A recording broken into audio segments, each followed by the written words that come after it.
class, let's bow down our head and let us pray. Dear Almighty Father, thank you for the life, thank you for the blessing, and be with us as we have our lesson in this morning. In your almighty name, Amen. Oops! Before you take your seats, kuha muna ninyo ang inyong mga papel or mga papel nga makita ninyo sa ilalom sa inyong lingkuranan. Okay na ba, class? Kung okay na, tubag moog? Aha! Okay na ba, class? Okay. Good morning, class! Kumusta ba ang atong pagmata? Maayo ba? Kung maayo, you say, life is beautiful.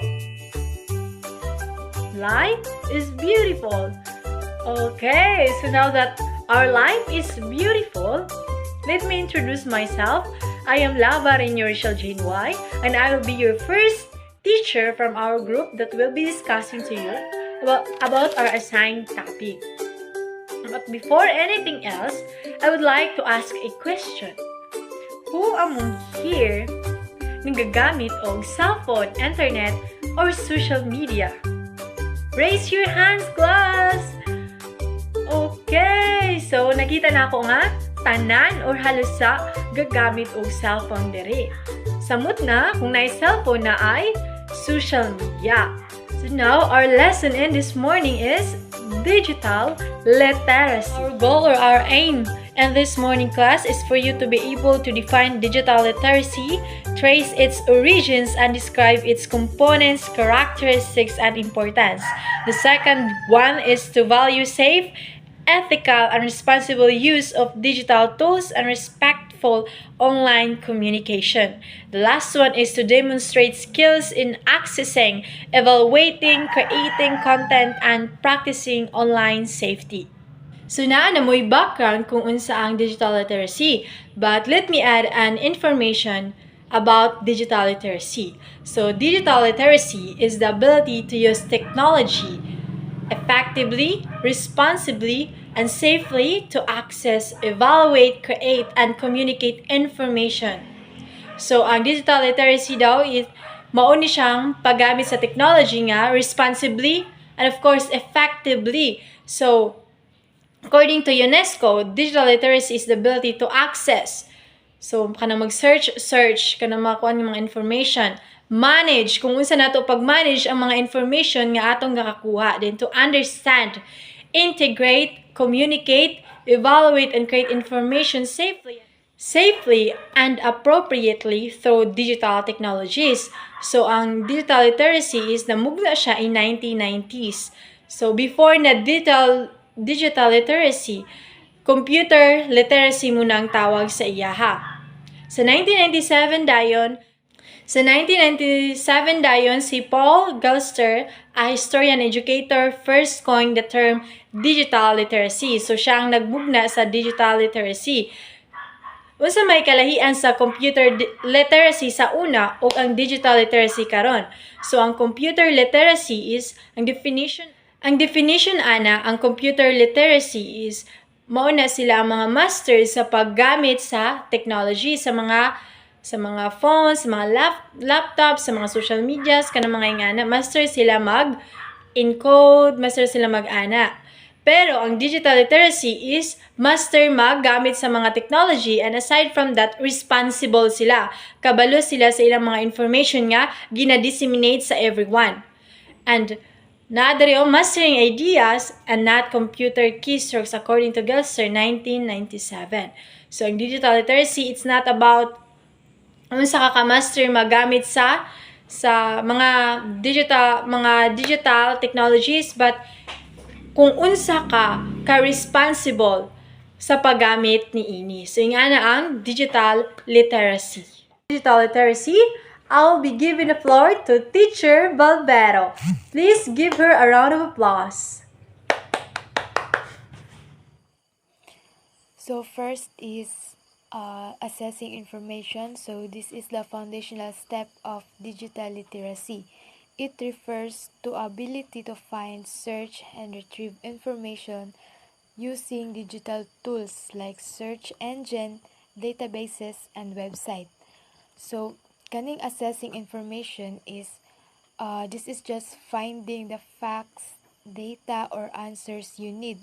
It is knowing where to look and how to ask the right questions to get that information. So, kaning assessing information is muna siya ang pag-collect sa mga facts or tinuod and mga answer nga gusto nimo mahibal-an. So, unsaon man ni siya? Unsaon man ni pag-assess og information? So, typing a question into a search engine, opening a book at the library, or asking an expert, or looking at a map.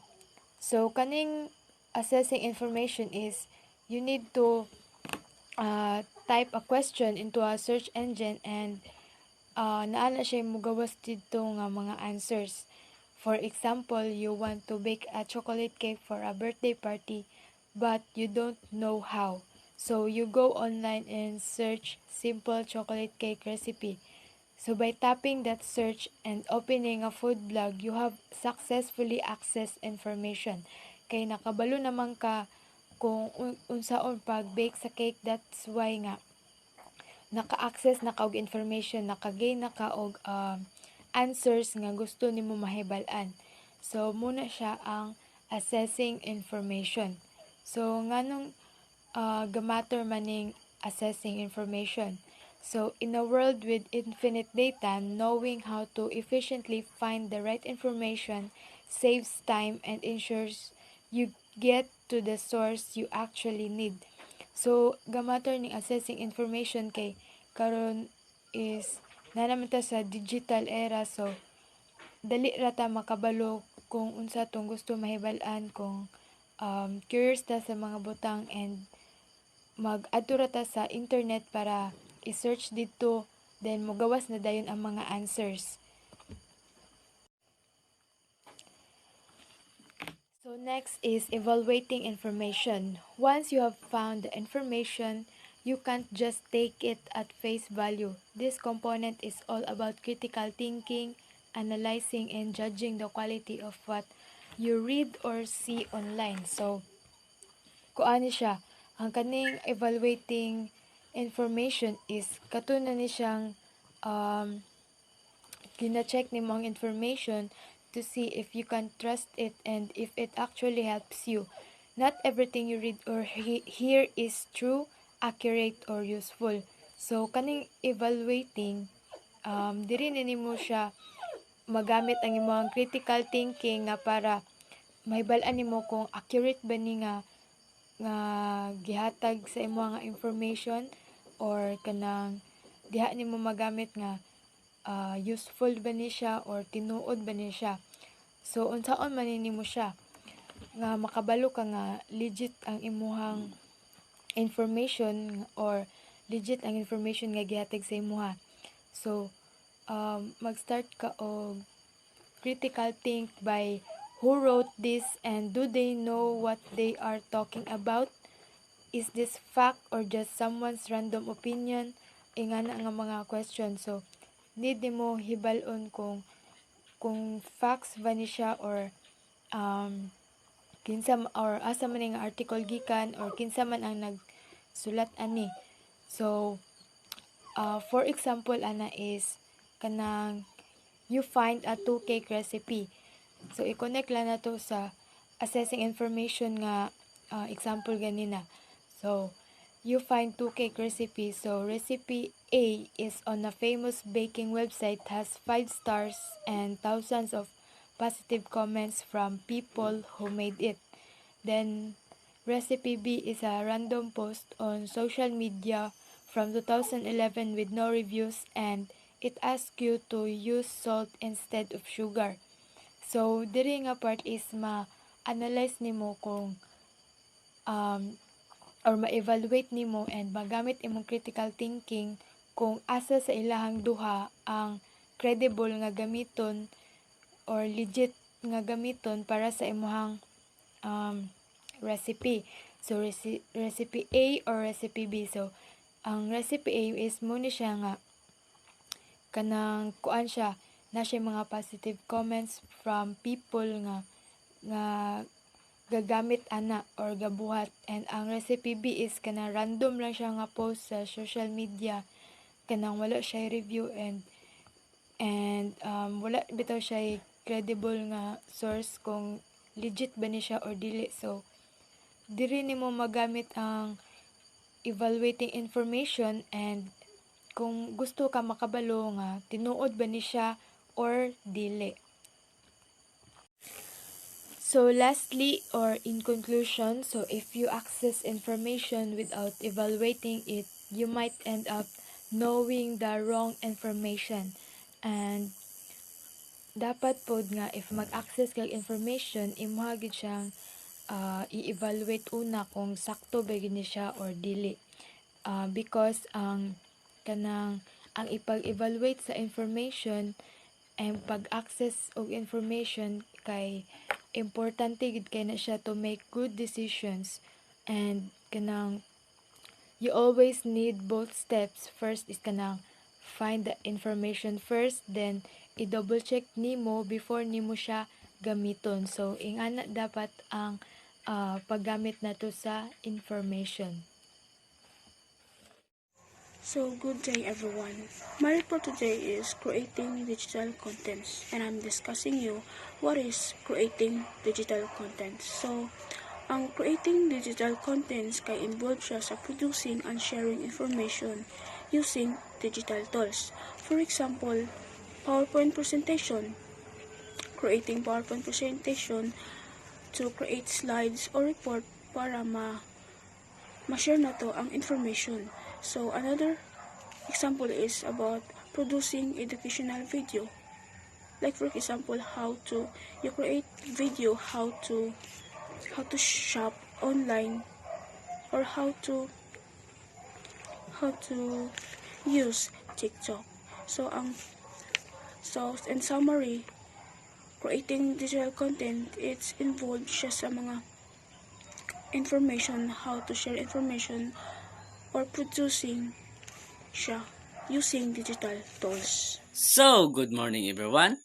This is Denmark Eras, and today, ako ang na-assign para i-discuss sa inyo ang communicating online and practicing online safety. So, communicating online is a digital literacy encompasses the use of digital platform to communicate respectfully and effectively. So, ang communicating online is gapasabot siya sa paggamit nimo sa mga digital platform para makipag-communicate in a respectful and effective way.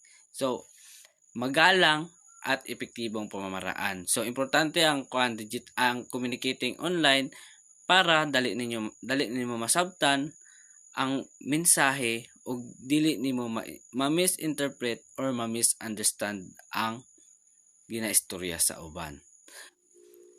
Example ana is ang mag-send kag kanang professional email or magsulat kag professional email. Ang ikaduha is makipag-participate ka sa online discussion. Ikatulo is makipag-collaborate ka through Google Docs. So, mauna siya ang communicating online. So, alright. Dili na po ta sa practicing online safety. So, user must know how to protect themselves under information online. So, ang practicing online safety is ang user or ikaw dapat kabalo magtago or mag-hide sa imong information or sa imong kaugalingon through online. Kay kuan man siya para ma-avoid nimo ang mga scammer or para dili makuha ang imong personal information kay gamiton sa mga scammer para mang-scam sa ubang tao. Og malikayan pud nimo ang mga ubang pangpeligro sa online. Ang example na is magbuhat kag password nimo sa imong social media account nga lig-on og unpredictable, kanang dili basta-basta matagnaan para nag gwapo ko 123 Denmark Pugi 123. So dili na pwede, dapat unpredictable nga password para ma-avoid nimo nga ma-scam ka or ma-hack imong account.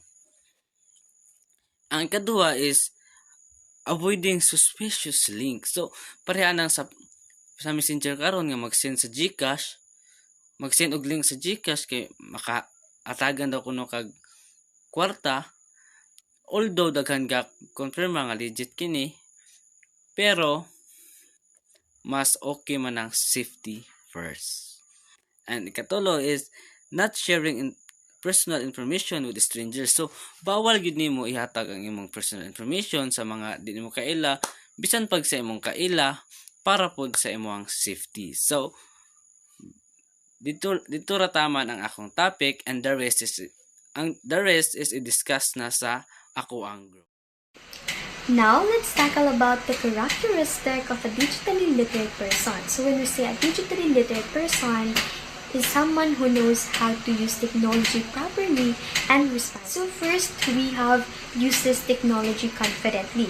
So this means they know how to use gadgets, apps, computers, and the internet without any fear. So like for example, they can search information online, use social media by sending emails, or making some school project using technology. So that is uses technology confidently of being a digitally literate person. The third one, we have communicate respectfully online. So this means being kind and respectful with chatting, commenting, or posting from online or through online. Of course, they make sure they can avoid cyberbullying, rude words, or spreading hate. Instead, they practice good manners on the internet. So being a digitally literate person is important because technology is part of our daily lives, and it helps us to use the internet safely, wisely, and responsibly. Digital literate person.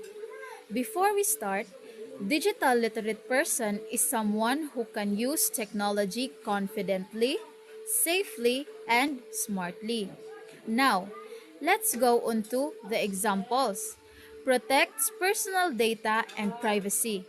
They keep themselves safe by using strong password, recognizing phishing scams, and being careful about what personal information they share publicly.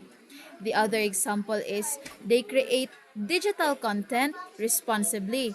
When they post photos, write blogs, or make videos, they respect copyright laws, credit others' works, and understand the long-term impact of our digital footprint.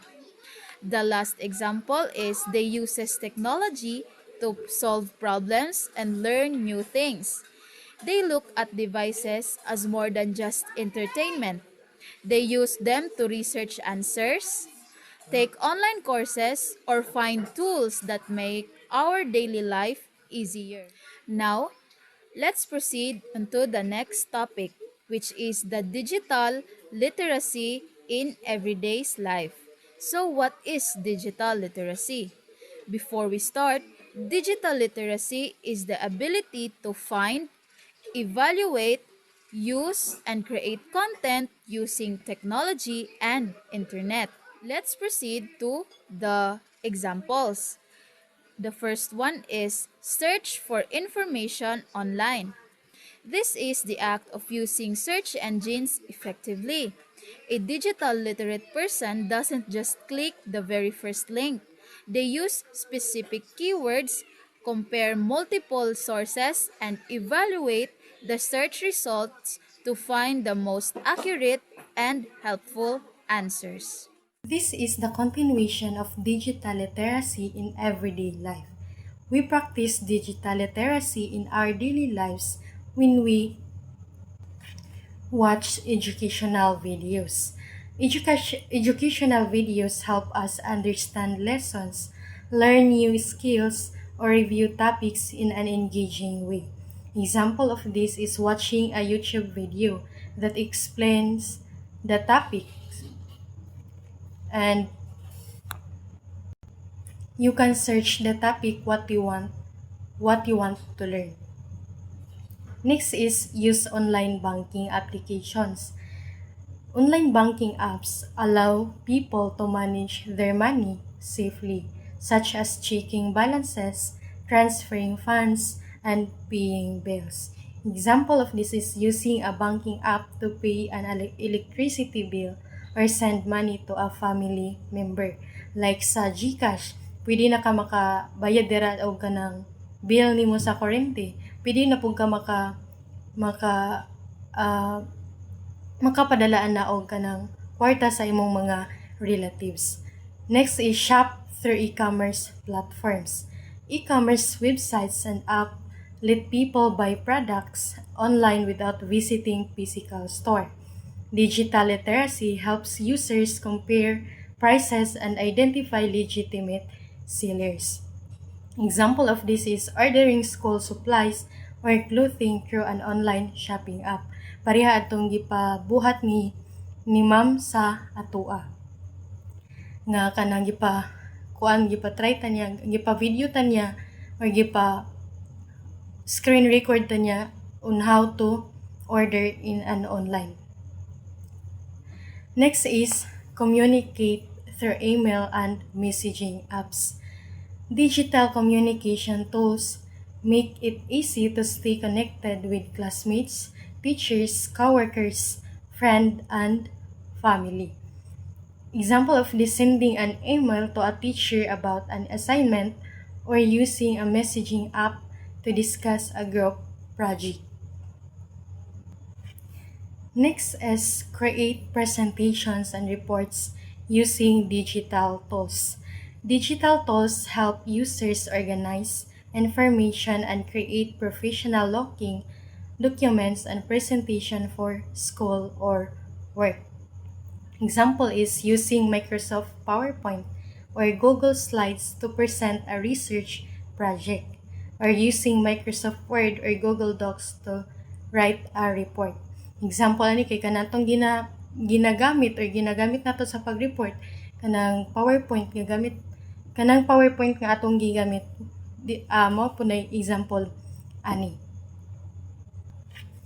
In overall explanation, digital literacy is part of our everyday lives because it helps us use technology effectively, safely, and responsibly.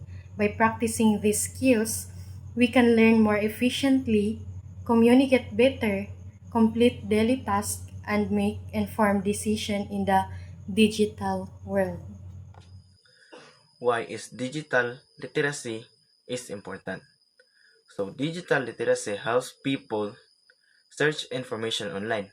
So digital literacy helps people use search engine effectively to find accurate and reliable information for school, work, or personal needs.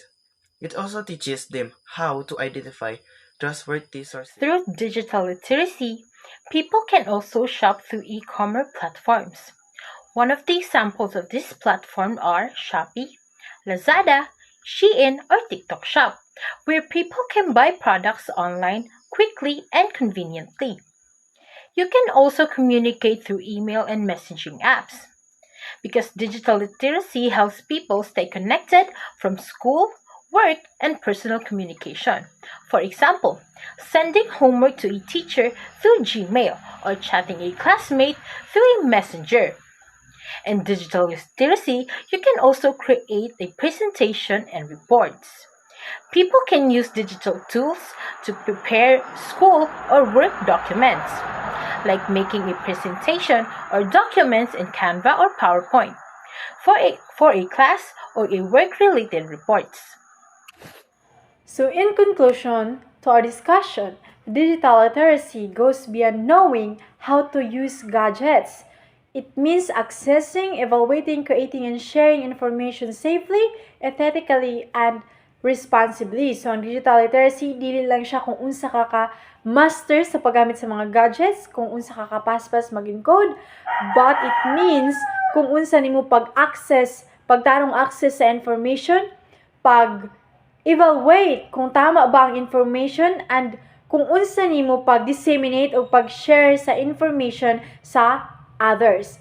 And Nowadays, digital literacy is crucial skills for us to avoid misinformation, kana magpataka og share og information sa online, and protect our privacy. Dili ta magpataka og tublok-tublok sa atong or share sa atong mga information, and communicate effectively and prepare for future opportunities. So digital literacy dili lang siya para maprotektahan atong privacy, but of course to prepare us for future opportunities. Now that we are done in our lesson in this morning, let's proceed to our activities. Are you excited, class?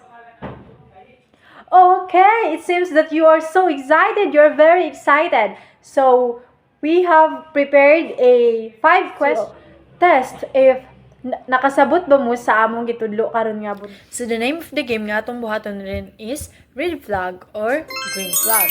So the mechanics of the game is read each situation carefully. So nami gi-prepare nga 5 question. Then second is raise green flag if it demonstrates digital literacy. So i-raise niyo ang green flag if pakita ba siya nga lihok sa digital literate nga person. Then ang third one is raise red flag if it does not show digital literacy, even if the action seems harmless or normal at first glance.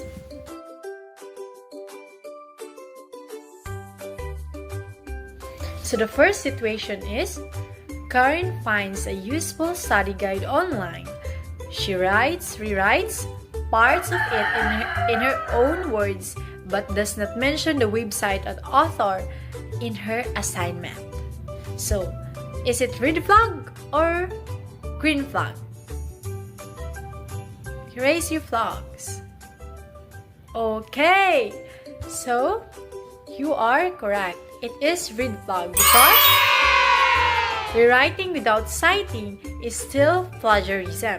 Digital literacy means respecting creators and giving proper credit. So, kinahanglan kung natay kapihon nga bisan asang website is kinahanglan nato nga i-cite o proper ang name sa creator or sa author.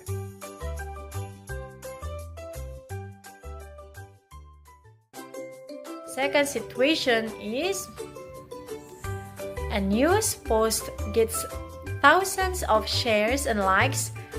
Mike thinks so many people believe it, so it must be true, and shares it too. So, is it a red flag or green flag? Raise your flags. So, it is a red flag. Why? Because popularity does not equal truth. Digital literacy requires checking sources and facts, not just following trends. So, ang digital literacy is dili siya ga-follow sa trend. Ang tao nga, a person nga matawag siya digital literate is gina-check niya ang iyang information nga gina-spread. So, moong nakuan siya nga, ang situation is na consider siya red flag. Next situation. Gina finds 2 articles giving opposite facts on the same topic. She checks the author's background, looks for evidence, and compares both before deciding which to use. So, it is a red flag or green flag? Raise your flags. Is it a red flag or green flag? Raise your flags. Okay, class. It seems that you are so very excited and kabalo na gyud mo kung unsa ang digital literacy or digital literate nga person. So, tama na pud mo. It is a green flag. Why? Because this is critical thinking. A core skill of digital literacy, she does not accept information blindly. Why man? Because si Gina, nangita siya, wala lang siya nagtanaw sa isa ka articles, wala lang siya nag-settle dito. Instead, nangita pa siya og lain nga articles para i-compare ang iyang ideas sa isa ka topic, and gitanaw niya ang author's background, kung reliable ba looks for evidence, nagkuhan siyang mga evidence para i-support ang iyang topic and compares both before deciding which to use. So, naggamit siya og critical thinking. That's why green flag ang situation.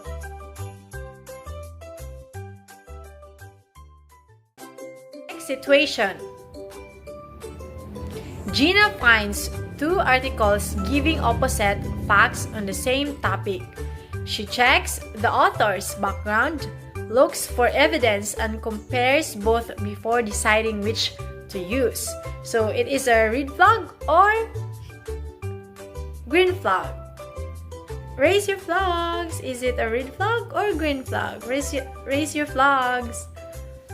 Okay, class. It seems that you are so very excited and kabalo na gyud mo kung unsa ang digital literacy or digital literate nga person. So, tama na pud mo. It is a green flag. Why? Because this is critical thinking. A core skill of digital literacy, she does not accept information blindly. Why man? Because si Gina, nangita siya, wala lang siya nagtanaw sa isa ka articles, wala lang siya nag-settle dito. Instead, nangita pa siya og lain nga articles para i-compare ang iyang ideas sa isa ka topic and gitanaw niya ang author's background, kung reliable ba, looks for evidence, nagkuhan siyang mga evidence para i-support ang iyang topic and compares both before deciding which to use. So, naggamit siya og critical thinking. That's why green flag ang situation.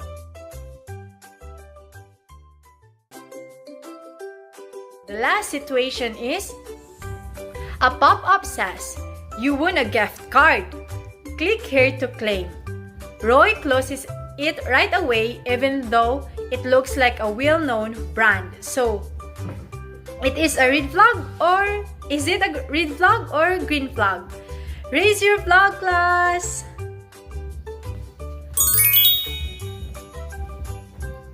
So, tama na sa mo. Very good, class. You understand well our lesson in this morning. So, ang reason anong green flag siya because he recognizes possible scams and protects himself, showing good security awareness. So, si Lito, wala siya basta-basta nag-claim or wala siya basta-basta nag-reply sa text sa iya because he knows nga what if scam to. He knows nga scam to. That's why matawag siya nga digital literacy or part si Roy sa digital literate nga person. So now nga naibala naman ninyo, kabalo naman gid mo kung unsa ang digital literacy.